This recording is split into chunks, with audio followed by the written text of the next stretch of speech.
Commander Han Wu stood in the massive chamber, feeling very small. The walls stretched up so high that he could not see the ceiling. Strange lights floated in the air without any wires or support. Around him sat beings that looked nothing like humans. To his left, a creature made of living crystal hummed softly. Its body was clear like glass but glowed with inner light. When it moved, tiny bells seemed to ring. This was one of the Velthari, the oldest race in the galaxy. They had been traveling between stars before humans even learned to make fire. On his right, a cloud of purple gas swirled in a metal container. The gas moved and changed shape as if it was thinking. Sometimes it formed what looked like a face, but then it would dissolve again. This was a nethic. They had no solid bodies at all. Hyunwoo wondered how they could even think without brains. Behind him, a machine that looked like a person sat perfectly still. Its eyes glowed red, and cables ran from its head to ports in the wall. The Corvani had replaced most of their original bodies with machines long ago. They said flesh was weak and inefficient. Hyunwoo felt sweat on his forehead. Next to him stood Sora, Earth's best diplomat. She had spent years learning alien languages and customs. On his other side was Tai Min, a military expert who had studied every alien weapon and ship design they knew about. The three humans were the only ones of their kind in this place. Everyone else had invited Earth to send representatives to this meeting. But now Hyunwoo realized it was not a meeting. It was a trial, and humans were the ones being judged. "The evidence is clear," said a voice that seemed to come from everywhere at once. The sound made Hyunwoo's teeth ache. "The species called humans cannot be trusted with advanced technology or membership in our confederation." The speaker was Elder Zixthara, the leader of the Velthari. Her crystal body was larger than the others, and ancient beyond measure. When she spoke, all the other aliens listened. "They fight constant wars among themselves," continued the elder. "Their history is written in blood. They destroy their own planet for short-term gain. They are driven by emotions instead of logic." Images appeared in the air above them. Hyunwoo watched scenes from Earth's history play out like a movie. Wars, pollution, crime, poverty. All the worst things humanity had ever done were on display for everyone to see. "Look at this," said Admiral Tekmaron, one of the Corvani representatives. His metal voice was cold and hard. "In just the last century, they have killed over 100 million of their own kind in wars. They create weapons capable of destroying their entire planet. They are a danger to themselves and others." Sora stepped forward. "Honored beings, we do not deny our past mistakes, but humans have also shown great capacity for growth and change. We have achieved peace in many regions. We work together to solve problems. We create art and music and stories that celebrate life." The purple nethic swirled faster. When it spoke, its voice sounded like wind through leaves. "Art means nothing. Beauty is irrelevant. What matters is stability and order. Humans bring only chaos. We have advanced far beyond such primitive concerns," added another Velthari. "Emotion leads to poor decisions. Logic must guide all actions. Humans are slaves to their feelings. Tae-min could not stay quiet any longer. Our emotions make us strong, not weak. They help us care about others. They drive us to protect the innocent and fight for what is right. The aliens made sounds that might have been laughter, but not the kind that showed joy. It was the sound of beings who thought they were hearing something foolish. "This proves our point," said Elder Zixthera. "You speak of right and wrong, as if these concepts have meaning. There is only efficient and inefficient, useful and not useful. Your species clings to outdated ideas." More images appeared. This time they showed alien worlds, cities that stretched across entire continents, all perfectly ordered, ships that could cross the galaxy in days, technologies that seemed like magic to human eyes. "We have achieved perfection through logic," said Admiral Tekmaran. "Our societies have no crime, no war, no want. Every being serves the collective good. But humans, you cannot even agree on simple matters within your own communities." Hyun-woo felt anger rising in his chest, but he forced himself to stay calm. Getting emotional now would only prove their point. "We may not be perfect, but we are trying to improve. Give us a chance to prove ourselves. Let us show you what humans can contribute to the galaxy." Contribute? The word came from a nethic scientist whose gas form had turned dark red. What could a primitive species possibly offer? Your technology is centuries behind ours. Your science is basic. Your philosophy is confused. "You have one thing we find interesting," admitted Elder Zixthera. "Your unpredictability. Sometimes it leads to creative solutions, but more often it leads to disaster. The risk is too great." Sora tried again. "Then give us time to develop. Place restrictions on us if you must, but do not cut us off completely. Isolation will only make us more desperate." "We have considered this option," said the elder.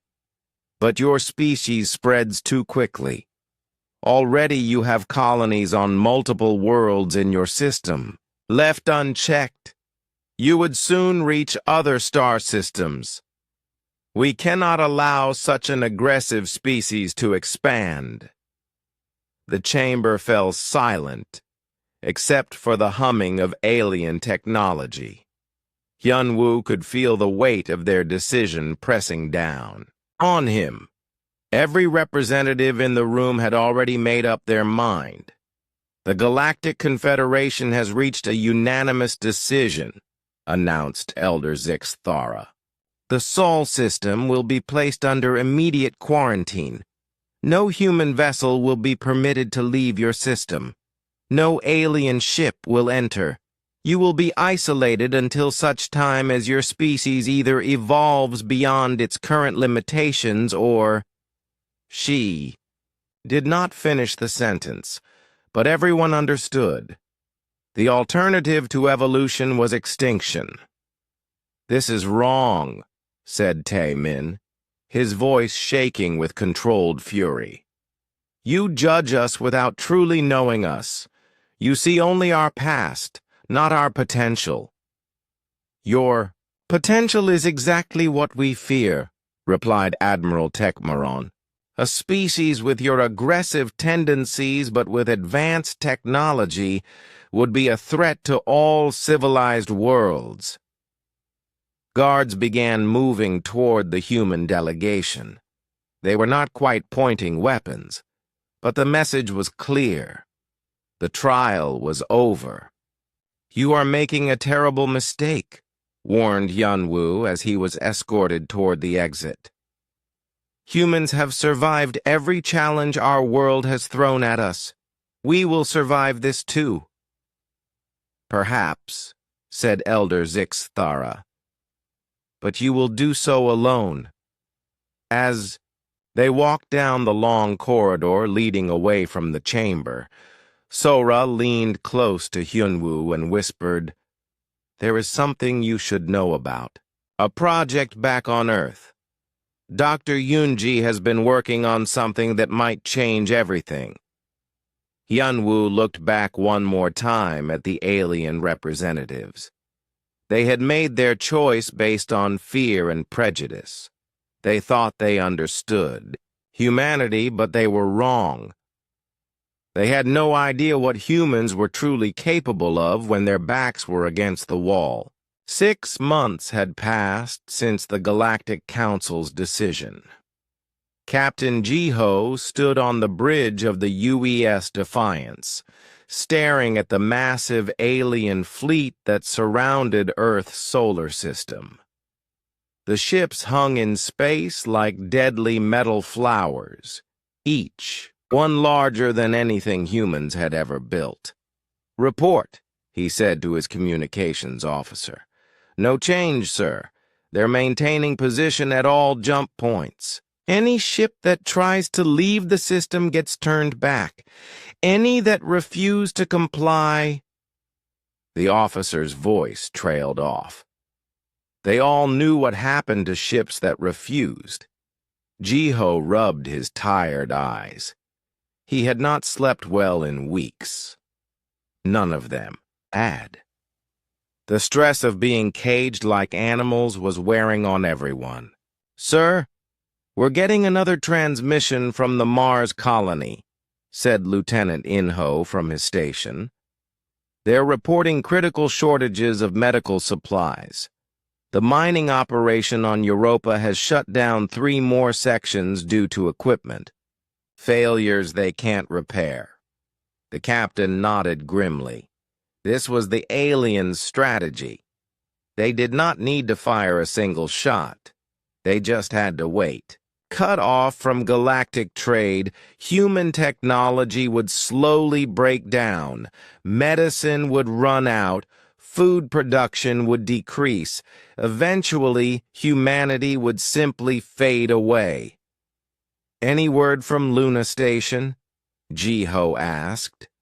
Dr. Yunji sent another coded message. "She says the project is progressing, but she needs more time." Jiho wished he knew what his sister was working on. She had always been the smart one in the family. While he learned to fly ships and fight battles, she studied the deepest mysteries of science. But whatever she was doing now was so secret that even he was not allowed to know the details. "Captain," called out sensor specialist Hei-Wan from her station. "We've got incoming. 3 Corvani patrol ships heading for the Mars freight convoy." Jiho moved to the tactical display. The human convoy was carrying vital supplies to the Mars colonies. It was still inside the solar system, so technically the aliens had no right to interfere. But they had been getting bolder lately. "Open a channel to convoy leader," Jiho ordered. "This is Captain Boram of the cargo ship Prosperity," came the reply. "We're tracking the alien ships too. What are your orders?" Jiho hesitated. If he ordered the convoy to run, it would look like cowardice. If he told them to stand their ground, people might die. But those supplies were desperately needed on Mars. "Maintain course and speed," he finally said. "We're moving to intercept." The Defiance was humanity's most advanced warship, but compared to alien technology, it might as well have been made of paper. Still, Jiho would not let them intimidate human civilians without a fight. "All hands, battle stations," he announced over the ship's communication system. "This is not a drill." The bridge became a hive of activity. Weapons were charged, shields were raised, and damage control teams took their positions. Everyone knew they were probably going to die, but no one complained. This was what they had signed up for. "Incoming transmission from the lead Corvani ship," reported Inho. "Put it on screen." The alien commander appeared on the main display. His face was more machine than flesh, with glowing red eyes and cables running directly into his skull. When he spoke, his voice had no emotion at all. "Human vessel, you will stand down immediately. The cargo ships are carrying items that violate quarantine regulations." "Those are medical supplies for sick people," Jiho replied. "They were manufactured in our own system from our own materials. You have no authority here." "We have the authority of superior force," the alien said. "Your convoy will be searched. Any items we deem dangerous will be confiscated." "Like the antibiotics you took last week? Or the farming equipment the month before? You're not searching for weapons. You're slowly starving us to death." The alien's expression did not change. "Your species brought this upon yourselves. We offered you the chance to join civilized society. You refused.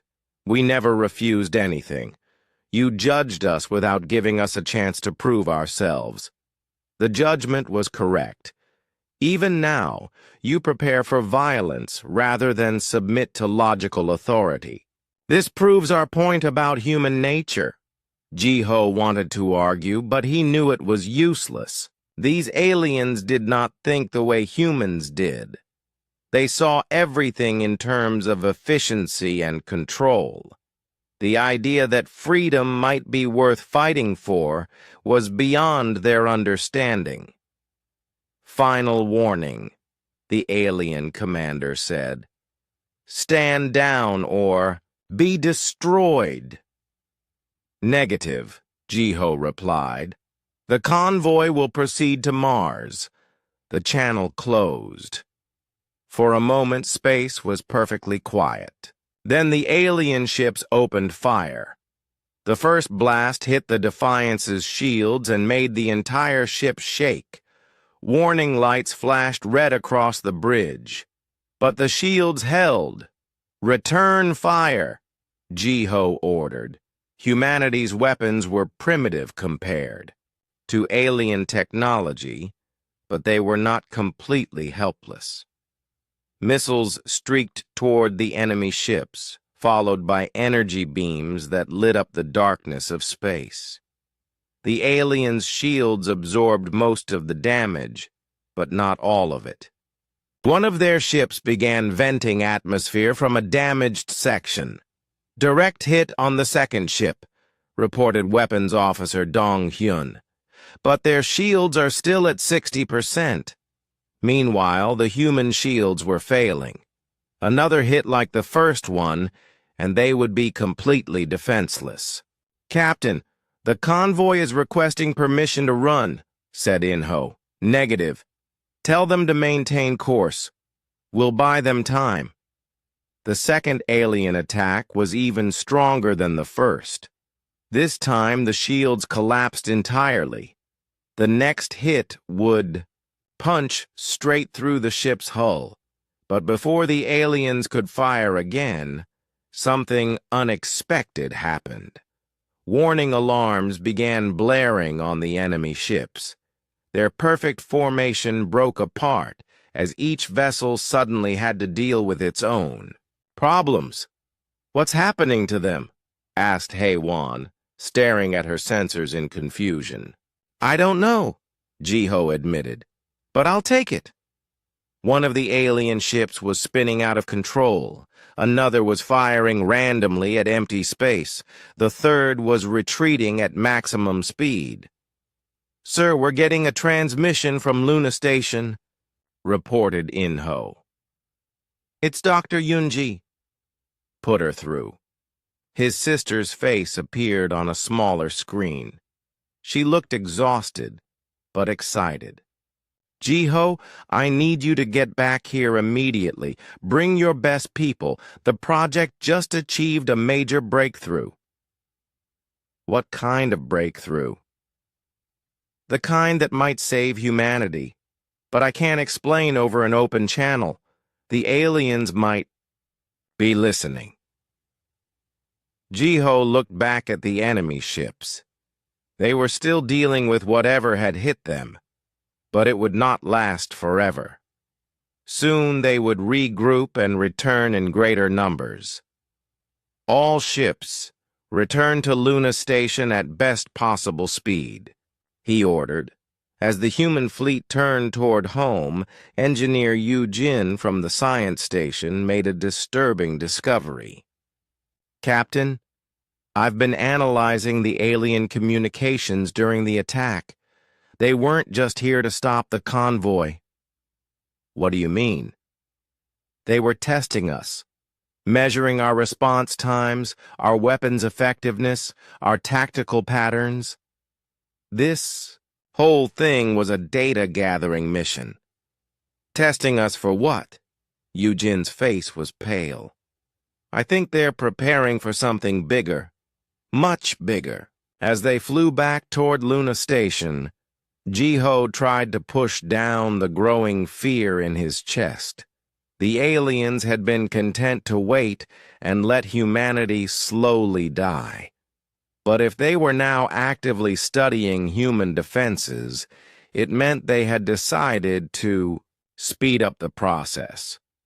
Whatever his sister had discovered, Jiho hoped it would be enough, because he had the terrible feeling that humanity was running out of time. Behind them, the alien ships regrouped and began following at a distance. They made no move to attack, but their message was clear. The quarantine was about to become something much worse. The siege of humanity had officially begun. President Jae-sung stood in the emergency command center deep beneath the Earth's surface. Around him, screens showed the grim reality of humanity's situation. Red warning lights marked every location where critical supplies were running low.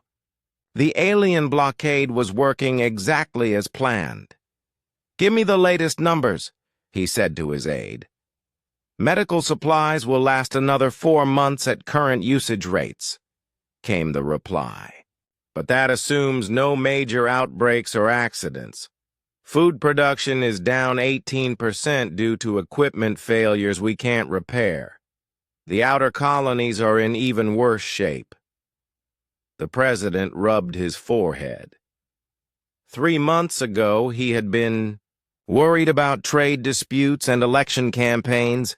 Now he was trying to figure out how to keep the human race alive. "What about the military situation?" General Dong-hyun stepped forward. His uniform was perfectly pressed, but his face showed the strain of the past months. "We've lost 12 ships trying to break through the blockade. For every alien ship we damage, 3 more take its place. Our weapons are just too primitive." "So, we can't fight our way out?" "No, sir. At least not with conventional tactics." The room fell silent except for the humming of computers and the distant sound of air recyclers working overtime. Everyone was thinking the same thing, but no one wanted to say it out loud.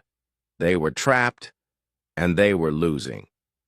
"There is one other option," said Dr. Min-ho, the government's chief science advisor. He was a thin man with thick glasses who usually stayed quiet during military discussions. "Dr. Yunji's project on Luna Station. She's made some remarkable claims about her research." "What kind of claims?" asked the president. "She believes she's discovered something fundamental about human consciousness. Something that makes us different from the aliens in ways we never imagined." General Dong Hyun snorted. Consciousness won't stop alien missiles. Maybe not, replied Minho. But it might do other things. Things the aliens can't defend against because they don't understand what they're facing. Before anyone could respond, an urgent alarm sounded. The main screen changed to show a tactical display of the solar system. New red dots were appearing at the edge of the display. Sir, we're detecting massive alien fleet movements, reported Communications Officer Subin. It looks like they're bringing in reinforcements from multiple sectors. The president stared at the screen. There were so many enemy ships now that they looked like a red cloud surrounding the solar system. How many? Over 3,000 vessels, sir, and more arriving every hour. That's 10 times more than they need for a simple blockade, observed General Dong Hyun. They're preparing for a full-scale assault. But why now? The quarantine was working. We were slowly running out of supplies anyway. Dr. Minho adjusted his glasses nervously. I think they've detected something. Dr. Yunji's experiments have been producing some unusual energy readings. If the aliens have sensors capable of detecting those readings, they might think we're developing some kind of weapon, finished the president. So they've decided to strike before we can complete it. Another alert chimed on the communication system. Sir, we're receiving a priority message from Captain Jiho on Luna Station. Put him through. The captain's face appeared on screen. Behind him, they could see his sister, Dr. Yunji, working at a complex array of equipment. Mr. President, we need to talk. My sister has discovered something incredible, but the aliens are already moving to stop us. How long do we have? Based on their fleet movements, I'd estimate 72 hours before they begin the final assault. Maybe less. Dr. Yunji looked up from her equipment. Mr. President, I need to explain what we've found, but not over an open channel. Can you get here safely? The president looked at his security chief, who shook his head firmly. Too dangerous, sir. If the aliens intercept your ship, then bring Dr. Yunji here, suggested General Dong Hyun. No, said Yunji from the screen. The equipment can't be moved, and the demonstration needs to happen in a low-gravity environment to be safe. You'll have to come to us. President Jae-sung made his decision. Prepare the fastest ship we have, and get me Commander Hyunwoo. If we're going to do this, I want our best pilot flying. 2 hours later, the small courier ship Harmony slipped away from Earth's military shipyard.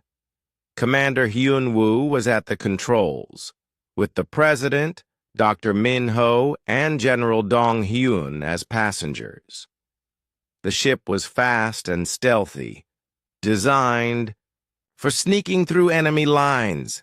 Alien patrol dead ahead, warned Hyunwoo as they approached Luna's orbit. 3 ships in a search pattern. Can we avoid them?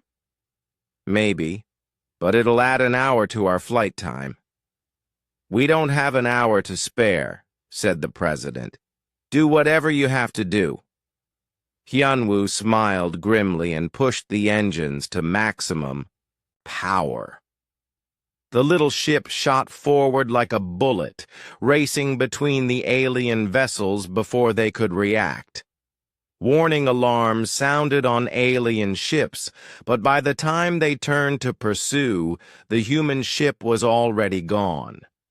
Luna Station ahead, announced Hyunwoo, and it looks like we weren't the only ones with this idea. Through the viewport, they could see other ships docked at the station. Ships from the Mars colonies, Europa mining operations, and even some of the deep space research vessels that had barely made it back inside the quarantine zone. Dr. Yunji must have called everyone, observed Dr. Minho. Inside the station, they found nearly 100 people gathered in the main conference room. Scientists, military officers, engineers, and political leaders from across the solar system. All of them looked tired and worried, but also strangely hopeful. Dr. Yunji stood at the front of the room next to a device none of them had ever seen before. It looked like a cross between a medical scanner and a musical instrument, with crystals and metal wires arranged in complex patterns. "Thank you all for coming," she began.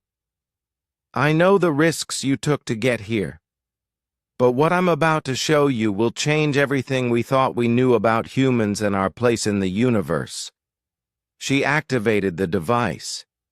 Immediately, everyone in the room felt something strange.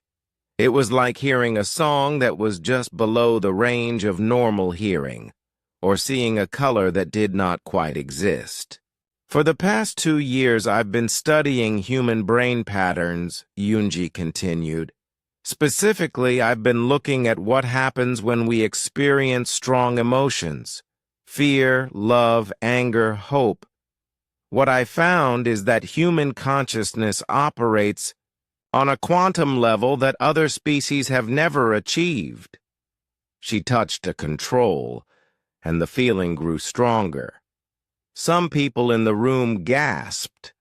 Others closed their eyes and smiled as if remembering something wonderful. "The aliens think emotions make us weak and primitive," said Yunji. "But they're wrong. Our emotions connect us to the fundamental forces of reality in ways that pure logic cannot. We can actually influence the quantum structure of matter and energy through focused emotional states." General Dong Hyun looked skeptical. "That sounds like fantasy, not science." "Watch," said Yunji. She nodded to her assistant, Engineer Bo Ram, who activated another device. A metal plate sat on the table in front of them. As they watched, the plate began to change. Its surface rippled like water. Then it started to glow with soft blue light. "The emotional resonance field is directly affecting the quantum state of the metal," explained Yunji. "This is why the aliens fear us. Their own evolution toward pure logic cut them off from this ability long ago. They can't defend against something they can't understand or replicate." "How is this possible?" asked Dr. Minho, staring at the still glowing metal. "Think about human history," replied Yunji. "We've always talked about the power of faith, of hope, of love conquering all. We thought these were just pretty words. But what if they were literal truth? What if human consciousness really can change reality when focused properly?" President Jae-sung leaned forward. "Can this be used as a weapon?" "Not a weapon in the traditional sense, but it can disable their technology, disrupt their ships, even affect their cybernetic implants directly. The more logical and technological they are, the more vulnerable they become to quantum consciousness manipulation." "How many people would we need?" asked Captain Ji-ho. "That's the beautiful part," smiled Yunji. "Every human has this ability. We just need to teach them how to use it. A few hundred properly trained individuals could affect an entire enemy fleet." For the first time in months, President Jae-sung felt something he had almost forgotten: hope. "How long do you need to train people?" With the right volunteers and the equipment I've already built, we could have a working force ready in 48 hours. And you're certain this will work? Dr. Yunji looked out the station windows at the alien fleet surrounding their world. Mr. President, for the first time in human history, we have a chance to use what makes us uniquely human as our greatest strength instead of our greatest weakness. Yes, I'm certain it will work. The president stood up. Then let's show these aliens what humans are really capable of. Dr. Yunji stood before the largest gathering of human leaders in the solar system's history. Representatives from every colony, military base, and research station had managed to reach Luna Station despite the alien blockade. The conference room had been expanded to hold them all, but it still felt crowded and tense. What I am about to tell you will sound impossible, she began, her voice carrying clearly through the room's speakers. But I need you to listen with open minds. Our survival depends on understanding what makes us different from every other species in the galaxy. She activated a holographic display that showed a complex diagram of the human brain. For centuries, we have known that human consciousness is unique. We experience emotions more intensely than other species. We create art, music, and poetry. We fall in love. We grieve for the dead. The aliens see these as weaknesses, but they are actually our greatest strength. Dr. Minho raised his hand. How can emotions be a strength in battle?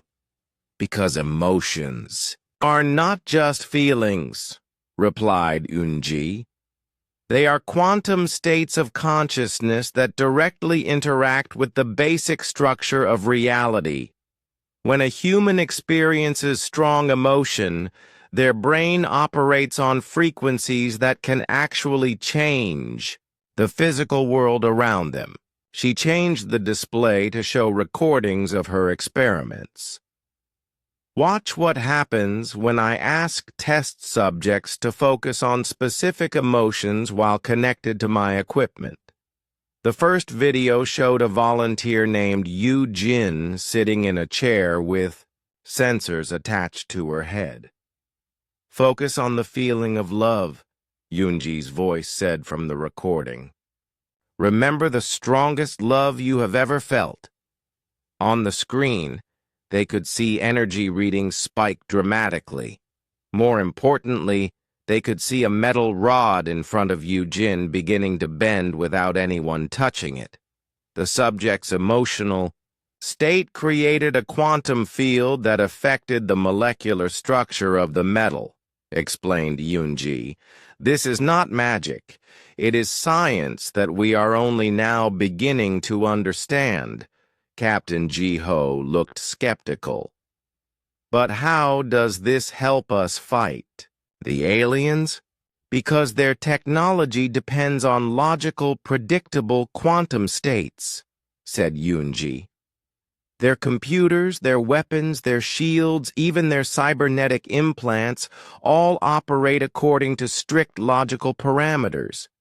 But quantum consciousness, fields operate outside logic. They can't be predicted or defended against by conventional means. She showed them another recording. This time, the volunteer was Communications Officer In Ho.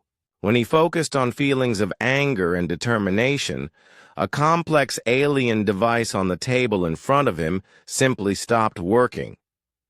The emotional field disrupted the device's quantum processors, Yunji explained. The alien technology couldn't adapt because it has no reference point for emotional logic. Engineer Subin spoke up from the back of the room. You're saying we can disable their ships just by thinking at them? Not exactly, replied Yunji. It requires training, focus, and the right emotional state. But yes, A properly trained group of humans could disable an entire alien fleet without firing a single conventional weapon. President Jae-sung leaned forward in his chair. What kind of training? How long does it take? That's where it gets interesting, said Yoonji. The ability is strongest in people who have experienced intense emotions, soldiers who have seen combat, parents who have children, artists and musicians, people who have loved deeply or suffered great loss. The more emotional experience someone has, the more powerful their quantum consciousness field becomes. General Dong-hyun frowned. Are you saying our trauma makes us stronger? In a way, yes. The aliens evolved beyond emotion because they saw it as inefficient. They eliminated war, love, art, and even death from their societies. They thought this made them superior. But it actually cut them off from this fundamental force of the universe. Dr. Yoonji brought up a new display showing brain scans from different species. Look at these readings. Velthari brains show perfect logical patterns but no emotional depth. Corvani cybernetic implants have replaced most emotional centers entirely. Nethics exist as pure thought without physical form to ground their consciousness. She switched to human brain scans. But humans retain the full spectrum of emotional experience.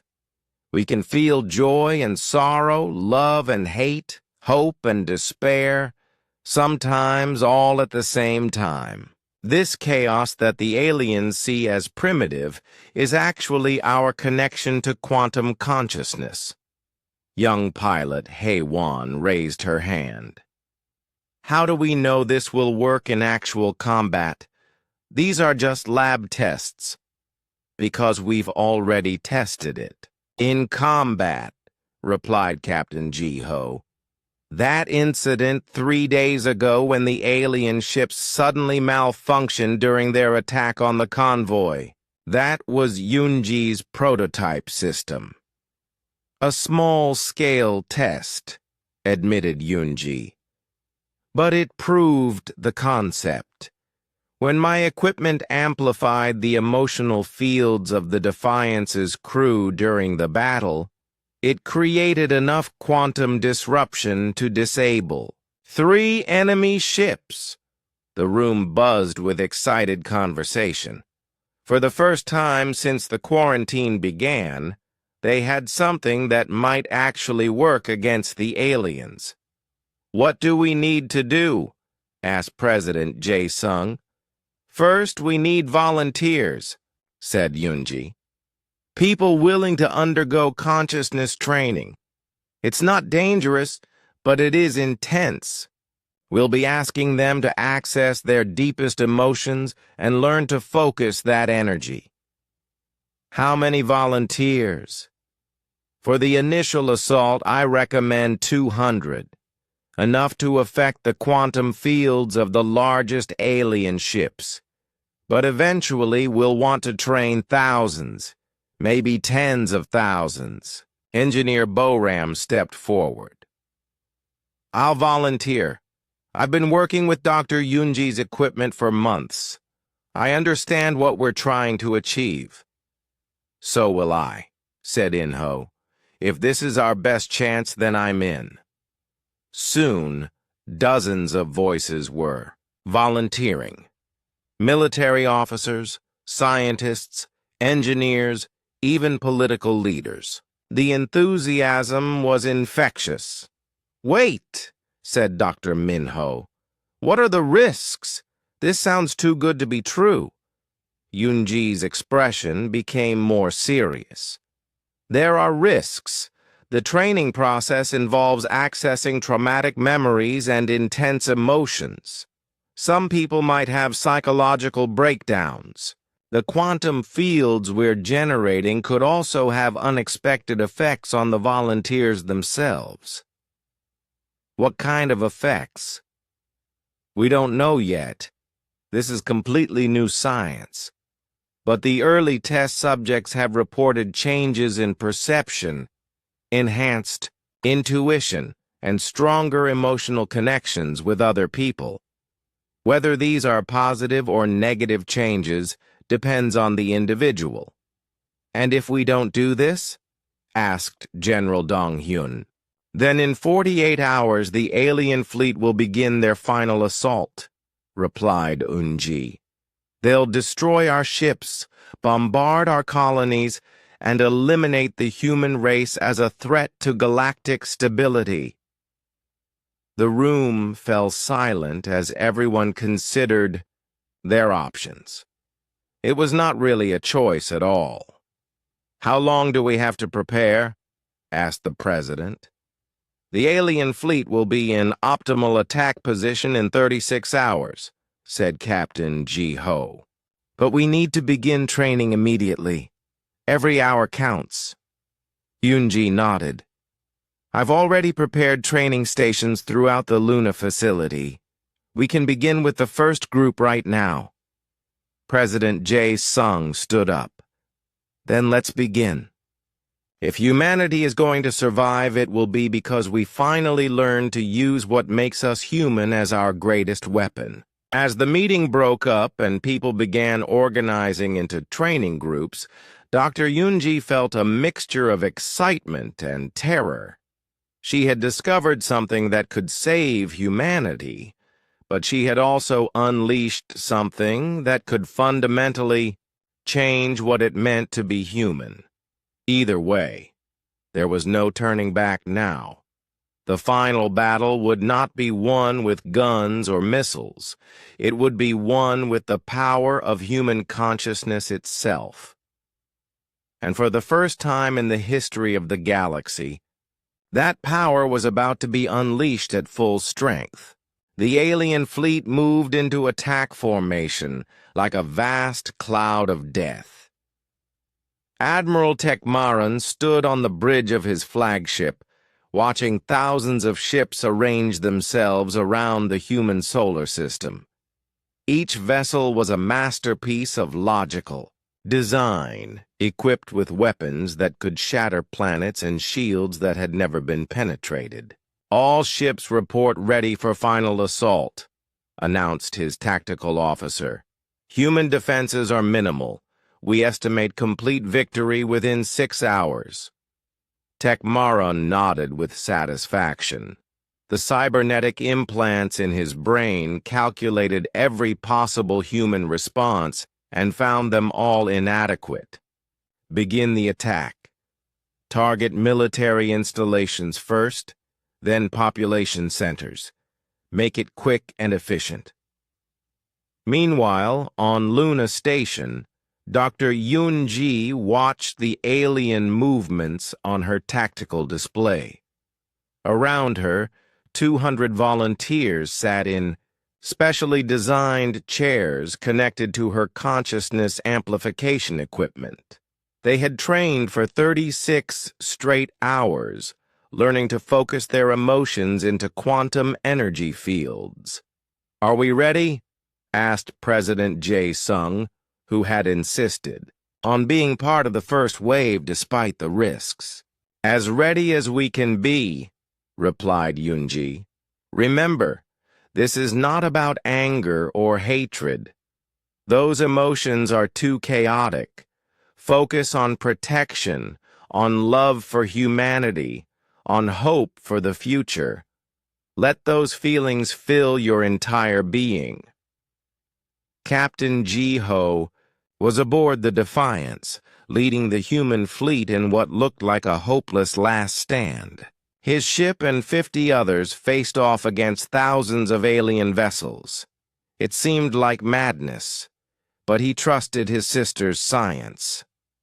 "All ships, maintain formation," he ordered. "Wait for the signal."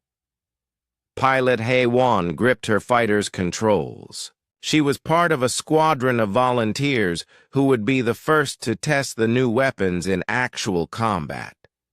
Her ship looked like any other human fighter, but hidden inside was one of Yunji's consciousness amplifiers. "Squadron leaders, sound off," she called over the radio. "Red Squadron ready?" came the reply from Yujin.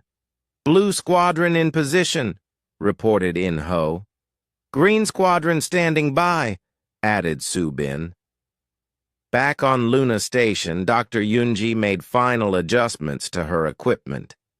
Beginning quantum consciousness synchronization in 3, 2, 1, now. The effect was immediate and overwhelming. 200 human minds linked together in a network of pure emotional energy. Each person felt the hopes, fears, and determination of all the others. But instead of being confusing, it was incredibly powerful. President Jae-sung gasped as he felt the connection form. It was like suddenly being able to see in colors that had never existed before. He could sense every human in the solar system, from the miners on Europa to the farmers on Mars. All of them united by a shared desire to survive and protect their species. "Target the flagship," Yunji said, her voice now carrying strange harmonics as the equipment amplified her words. "Focus everything on Admiral Tekmaran's command ship." Across space, Admiral Tekmaran was about to give the order to fire when something impossible happened. Warning alarms began blaring throughout his ship. His tactical displays started showing error messages in languages that did not exist. "What is happening?" he demanded. "Unknown, sir," replied his tactical officer, but his voice sounded strange. The cybernetic implants in his head were malfunctioning, creating feedback loops that made thinking difficult. Then the real chaos began. The ship's main computer started executing commands no one had given. Weapons systems turned toward other alien ships. Life support systems began cycling randomly. Most disturbing of all, the Admiral's own cybernetic implants started acting against his will. "Sir, all ships are reporting similar malfunctions," managed the communications officer. "It's like something is interfering with our quantum processors." "Admiral, Tekmaran tried to analyze the problem logically, but his enhanced brain kept encountering concepts it could not process. Emotions, hopes, dreams, love, sacrifice. These were not logical constructs. They had no place in his precisely ordered mind. But somehow they were there, flooding his consciousness with alien thoughts. "Emergency shutdown of all cybernetic systems," he ordered. But even as he spoke, he realized the futility. Their entire civilization was built on cybernetic enhancement. Without it, they were nearly helpless. On Luna Station, the human volunteers felt the aliens' confusion and terror as their perfect logical systems encountered pure emotional chaos. Bo-Ram, one of the engineers, laughed with joy as she felt enemy ship after enemy ship succumbing to the quantum consciousness field. "It's working," she called out. "Their whole fleet is in disarray." But Dr. Yunji remained focused. "Don't let up.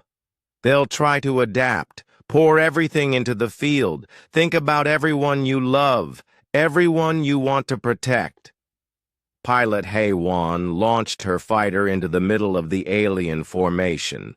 Her ship's consciousness amplifier was synchronized with the main network, making her a mobile node of quantum disruption. As she flew between the massive alien vessels, their weapons failed to track her properly. Their sensors could not lock on to something that existed partially outside normal quantum space. "This is incredible," she reported over the radio. "I'm flying right through their defense grid, and they can't touch me." Captain Jiho ordered the human fleet forward. His ships were still primitive compared to alien technology, but now they had an advantage the aliens could not counter. Every human crew member was connected to the consciousness network, making their ships immune to the quantum disruption that was crippling the enemy. "All ships, target the largest vessels," he commanded. "Use conventional weapons while their defenses are down." Human missiles and energy beams, normally ineffective against alien shields, now struck unprotected hulls. The aliens' own weapons turned against them as their computers, confused by emotional logic, began targeting friendly ships. Admiral Tekmaran watched his perfect fleet tear itself apart and felt something he had not experienced in centuries: fear. Not the logical assessment of danger that his cybernetics provided, but raw primal terror that seemed to come from nowhere and everywhere at once. "Retreat!" he ordered. "All ships, emergency jump to hyperspace." But even that did not work properly. The quantum consciousness field was interfering with their navigation systems. Ships that tried to jump to hyperspace found themselves scattered across local space instead, their crews disoriented and their systems still malfunctioning. On Luna Station, President Jae-sung felt the tide of battle turning. The alien fleet that had seemed so invincible just minutes ago was now in complete chaos. Ships drifted helplessly as their crews struggled with cybernetic systems that no longer obeyed logical commands. "We're doing it," he whispered, hardly able to believe it. "We're actually winning," but Dr. Yunji knew the danger was not over. "The field is destabilizing. We can't maintain this level of synchronization much longer. Human minds aren't designed for this kind of connection." Already, some of the volunteers were showing signs of strain. The intense emotional sharing was overwhelming for people not trained for such experiences. A few had to be disconnected from the network to prevent psychological damage. "How long can we hold it?" asked Captain Jiho over the communication link. "Maybe 10 more minutes," replied Yunji. "But that should be enough." She was right. Across the solar system, alien ships were either fleeing in panic or drifting powerless in space. The consciousness field had done what no conventional weapon could achieve. It had turned the aliens' greatest strength, their logical unity, into their greatest weakness. Admiral Tekmaran, his flagship barely functional, made a decision that went against everything he had been programmed to believe. He opened a communication, channeled to the human fleet. "Human vessels," he said, his normally emotionless voice now carrying traces of something that might have been respect.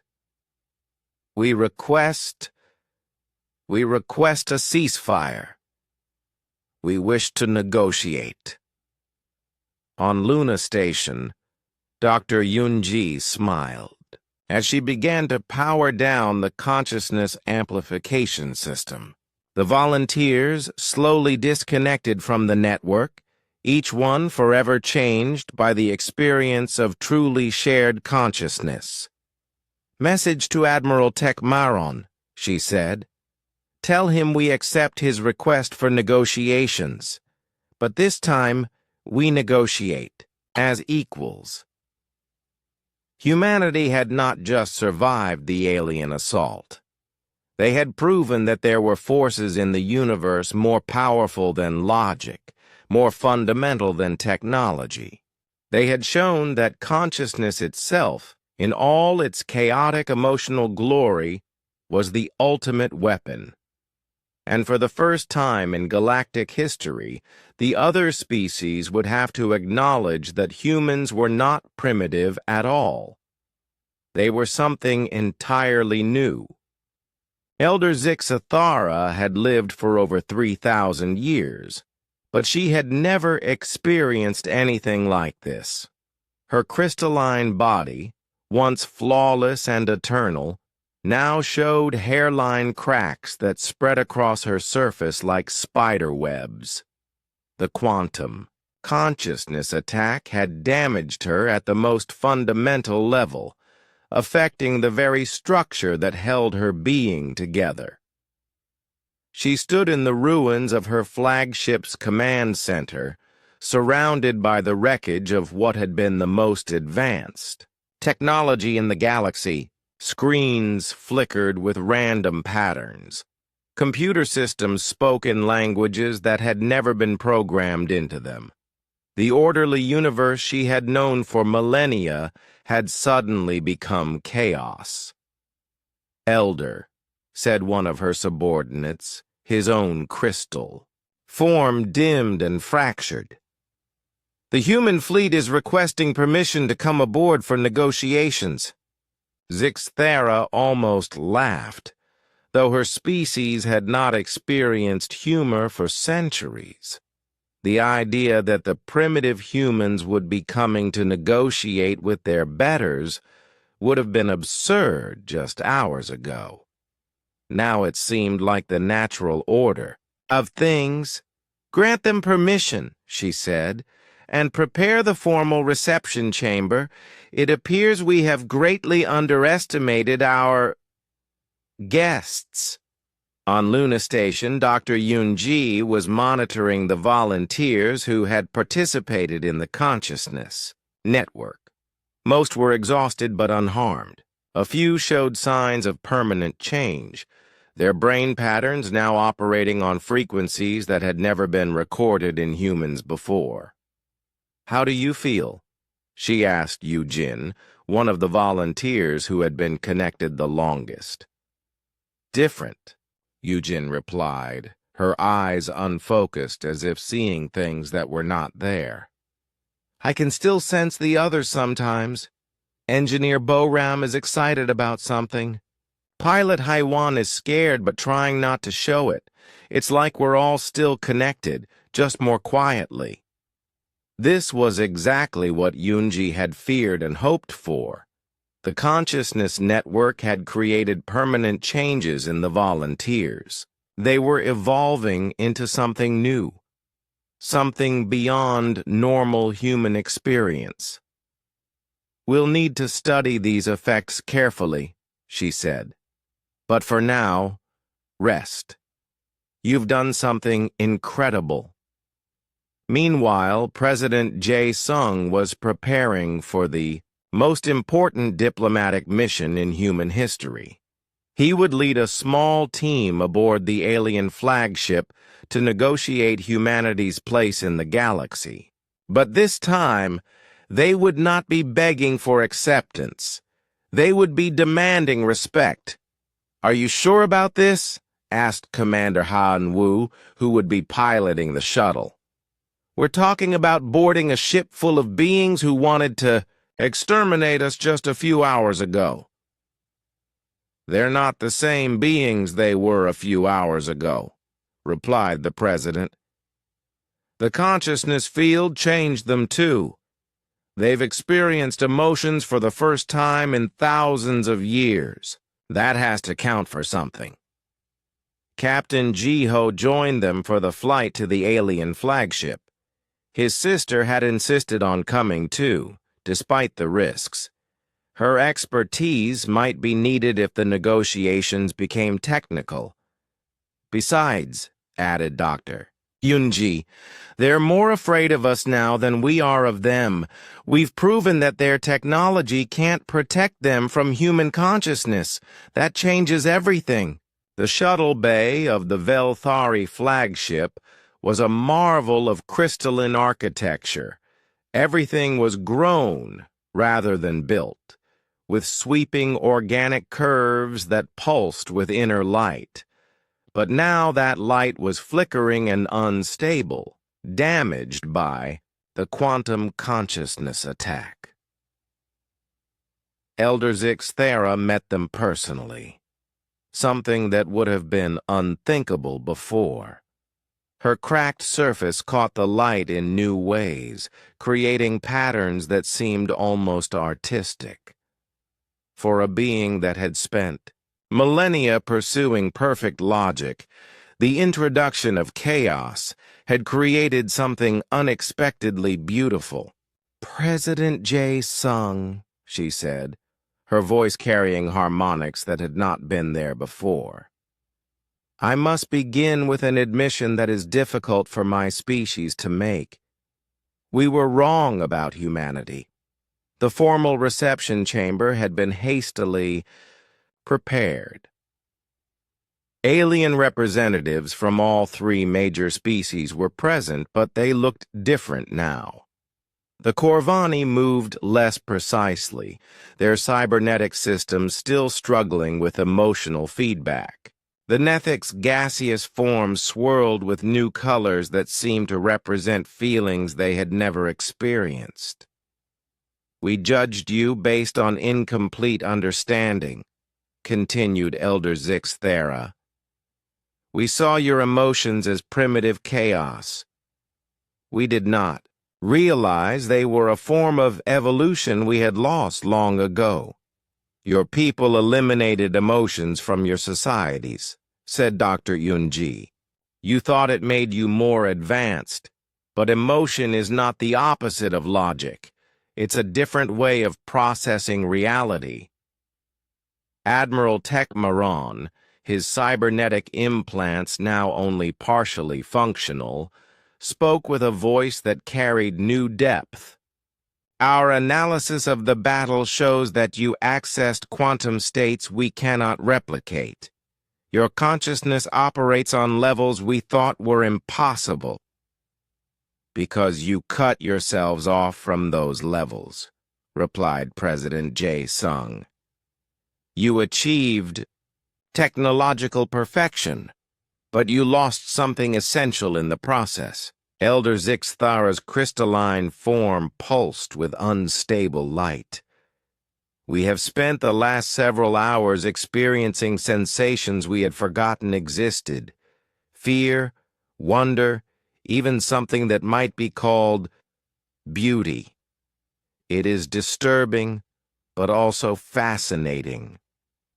These feelings make you stronger, not weaker," said Commander Hyunwoo. "They give you reasons to fight, reasons to explore, reasons to create something new. But they also make us unpredictable," observed the Nethic representative. "Our calculations no longer produce consistent results. Our decisions are influenced by factors that cannot be measured." "Welcome to being alive," said Captain Jiho with a smile. "It's messy and complicated, but it's also wonderful." The negotiations that followed were unlike anything in galactic history. Instead of the formal protocols that had governed alien interactions for millennia, they became a genuine exchange of ideas. The aliens wanted to understand how emotions worked. The humans wanted to learn from alien technology and philosophy. "We propose a new relationship," said President J. Sung. "Not the domination of one species over another, but partnership. Humans and aliens working together, each contributing their unique strengths. Your species would teach us about consciousness and emotion," said Elder Zixthara. "In return, we would share our technology and knowledge of the galaxy." "But there must be safeguards," added Admiral Tekmaron. "The power you demonstrated today could be dangerous if misused. We need assurance that humans will not use consciousness manipulation for conquest. Dr. Yunji stepped forward. We're proposing something better than safeguards. We want to create joint research projects, human and alien scientists working together to understand consciousness, emotion, and technology. We can evolve together instead of remaining separate. The idea was revolutionary. For the first time in galactic history, different species would truly collaborate instead of simply coexisting.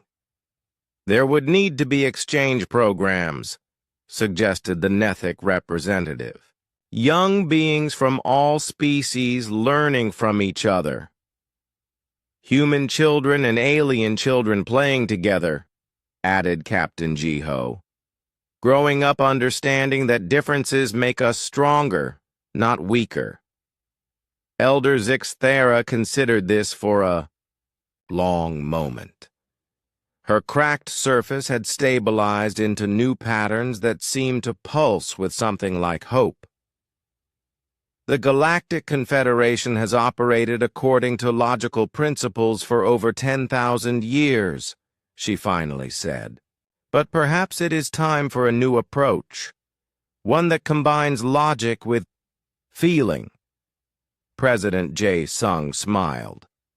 Then we have an agreement? We have something more than an agreement, replied Elder Zixthara. We have the beginning of a new kind of civilization. 6 months later, the first joint human-alien research station was completed in orbit around Earth. Dr. Yoon-ji worked alongside Velthari crystal engineers and Corvani cybernetic specialists, developing technologies that combined logical precision with emotional intuition. Pilot Haiwan commanded a mixed crew of humans and aliens on the first exploration mission beyond the galaxy's edge. Her enhanced consciousness, still linked to the other volunteers, allowed her to navigate regions of space where conventional instruments failed. Engineer Bo Ram designed hybrid computer systems that could process both logical data and emotional input. Her work revolutionized everything from starship design to medical treatment. Back on Earth, schools began teaching alien mathematics alongside human art. Children grew up bilingual in logic and emotion, preparing for a future where both would be equally valuable.